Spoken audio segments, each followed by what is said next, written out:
Errol, Danny said that he thought the jab controlled the fight tonight. What made that so effective, and did you expect that to be as successful as it was throughout the evening? It was just just common sense basically.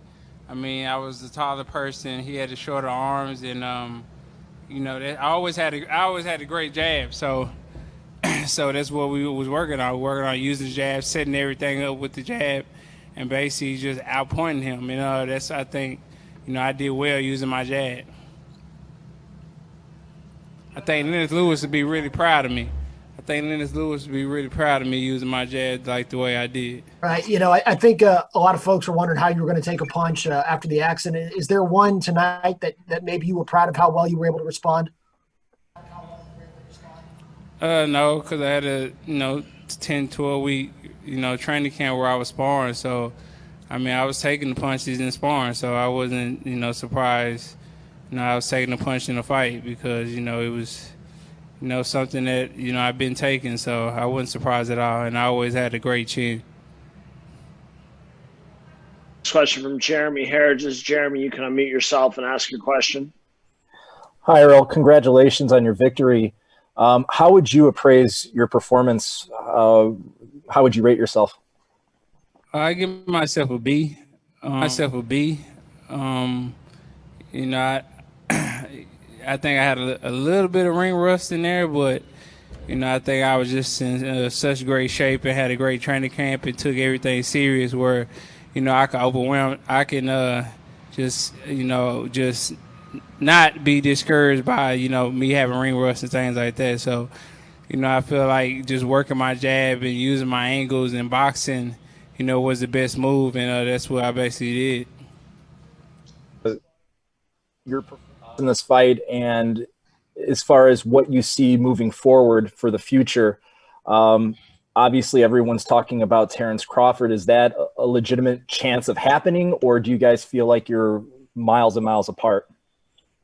I'm not thinking about that. I'm thinking about seeing my kids tomorrow and chilling on my ranch and finally riding my horses after 10, 12 weeks and, just chilling out and eating some good food. So we'll see what holds in the future. But right now, just to enjoy myself. I had a long year and a half, to come back and, work hard, train hard, and just was 120% focused. And I'm going to wind down for like a week or two till I get back on the ball. Here to media on the Zoom. Please raise your hand if you'd like to ask a question. We'll take our next question from Keenan Atchison. Keenan, you can unmute yourself and ask your question.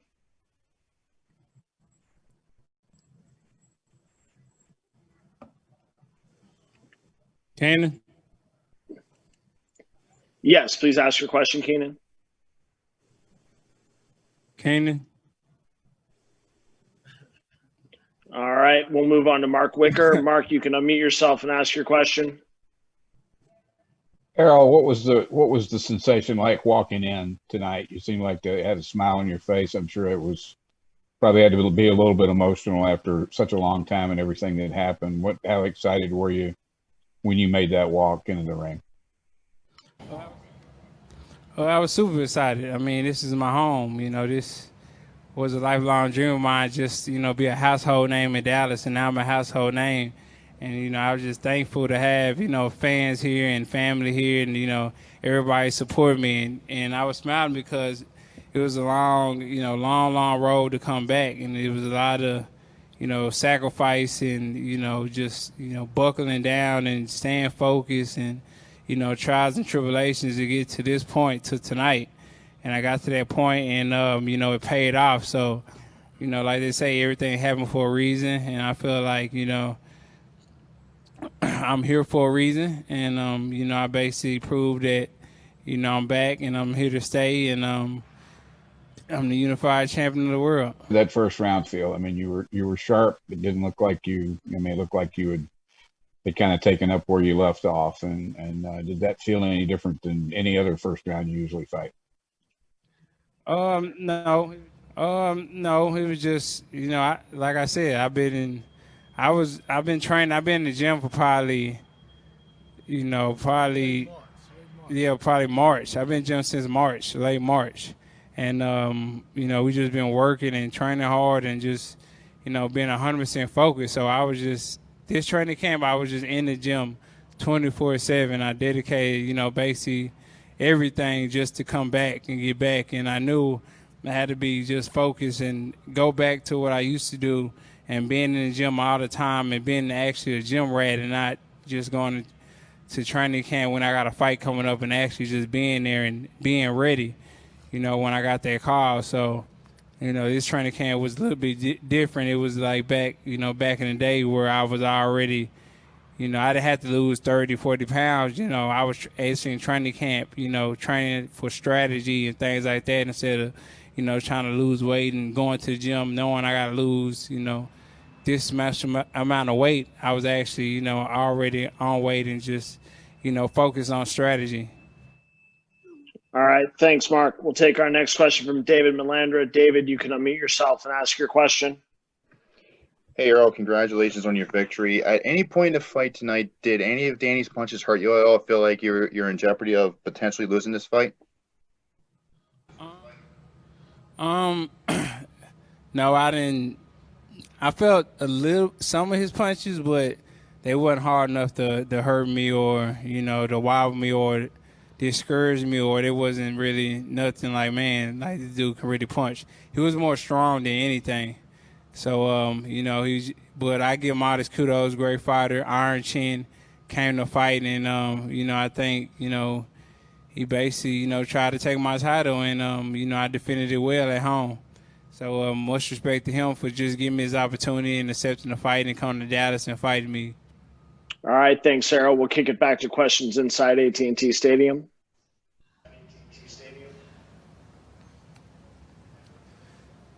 Errol, congratulations. I know it was a long, long road to get back to this point.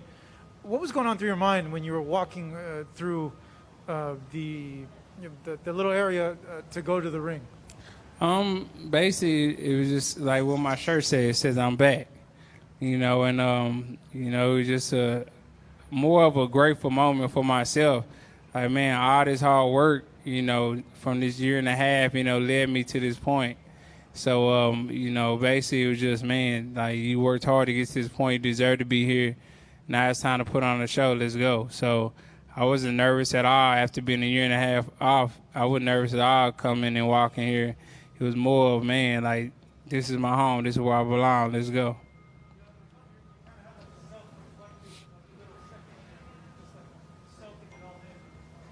Definitely. I mean, you know, I feel like, you know, that's why they say a lot of boxers stay too long, because this is like a drug does. This is like a high does. So, you know, when people are cheering for you and, you know, the crowd, you know, basically praising you, you know, that's like a high. And that's why a lot of boxers, you know, come back.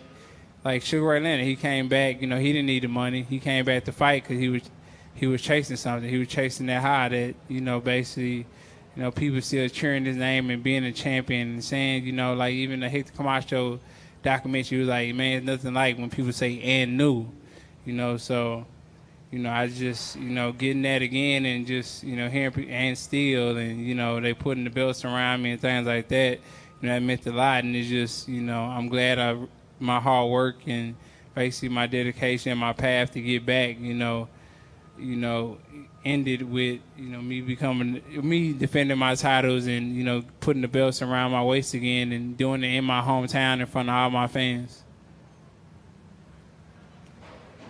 Errol, did you feel that you hurt him at some point in the fight, particularly to the body? Yeah, I think I hurt him a little bit, but Danny Garcia is very tough, very gritty, iron chin, iron body, and he's not going to, you know, basically, you know, cower down to anybody. So I think I hurt him a little bit, but, you know, he's going to fight regardless.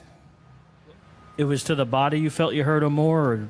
Yeah, I think I hurt him a couple times to the body, and I hit him in the chin and hurt him a little bit too, but he just, you know, he's a real fighter, man, so he's not going to go down easy. Did you feel toward the end of the fight he was just trying to make it the 12 rounds and he wasn't going to open up against you? I think he got discouraged a little bit. In the fight, and he kind of stopped his assault because he wasn't really landing that many punches. I was blocking him, picking him off, slipping him. So I think he was getting kind of frustrated. Errol, great performance. I know you already talked about getting back to the ranch, very understandable. But what did you think of Terence showing up ringside? Do you think that helps build some buzz to make it a big fight? No. I mean, he got to live up to his words. If he say he's not worried about me, then I don't know why he doing what he was doing here. I probably wouldn't go to none of his fights. So I'm not worried about Terence Crawford. Like I said, I'm going to enjoy my time with my kids and chill out and just reflect on this year and a half that, I came back and, we're going to move on in the summertime and see who I fight. So we'll see. I got to talk to my manager, Al Heyman, and we'll go from there. Derek, you're the only coach in boxing that has 2 unified champions.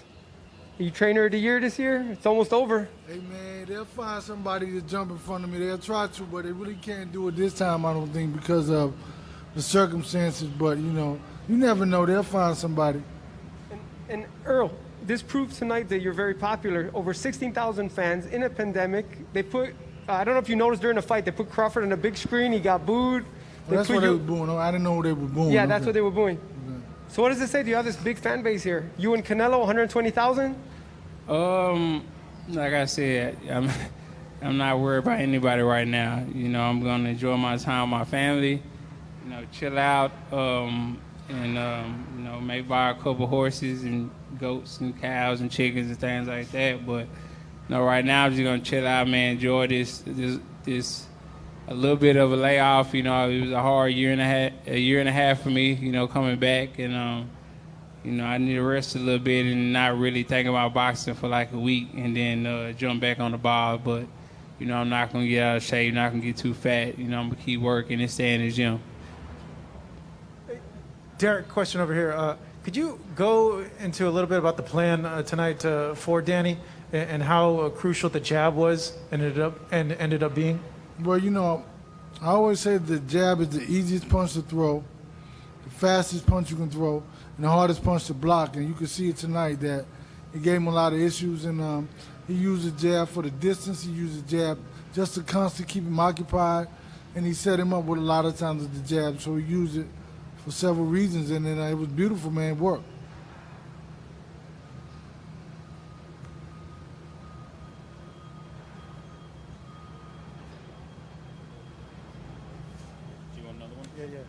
Derek, in an ideal world, you being Errol's trainer, how quickly would you want to see him back, and what, what more do you want to see out of him? He said he gave himself a B. Would you give him that rating too, or do you think he performed pretty well here tonight? Nah, man, I give him an A+ just because he was able to be consistent. And I think that it's very difficult because that's what Danny Garcia's strength is in the complacency of the fighters. The fighters get comfortable. They get complacent, and he catches them with a good shot. So, myself, I would give him an A only because of the fact that his level of consistency. I didn't like when he was kind of dropping his hands a little bit, and I kind of told him. But at the same time, that's when he's at his strength because people get comfortable. And, I think that I don't necessarily, that's not my thing to say whenever I want him back in the ring. I just want him back in the gym in a couple of weeks, 2 to 3 weeks. But other than that, I don't really, that's not my deal, man. I think that he needs to rest. He needs to get everything is in. He's going to be sore as heck tomorrow, man. Muscles and sore. He's going to need to listen. The masseuse says she wanted to see him too, but he's going to need a massage or hot, whatever. But I think that, maybe in the next 2 weeks, 3 weeks, he'll be back in the gym and just keep it rolling, man. Hey, Errol, I think it was toward the end of the 11th round. You looked down at the canvas. I couldn't really see what happened. Did you lose your mouthpiece? Is that what you were looking down at, or what? Oh, yeah, I lost my mouthpiece. Okay. And we have one more question on Zoom from Calvin Watkins with the Dallas Morning News. Calvin, go ahead. Hello, can you hear me? Yes, sir. Please ask your question. Earl, at one point, during this fight, did you feel like you were the stronger guy? Did you know that coming in, or as the fight was progressing, did you feel like, oh, I'm the bigger guy, I'm the stronger guy? I could just feel it as the fight was going.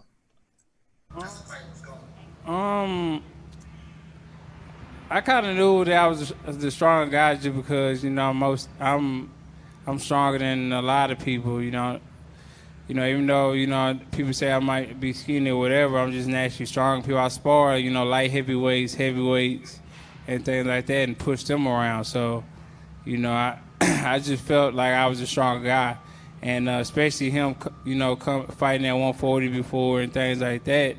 And I was already bigger than him. I felt like I was bigger than him. I'm taller than him. My arms are longer than his. So, you know, I just felt like, you know, he couldn't do nothing with me if we was fighting on the inside and outside. So I just felt that, you know, I held all the advantages. And, you know, before this fight, just watching him fight throughout the years and, you know, watching my fight, I just felt I had a better arsenal than him.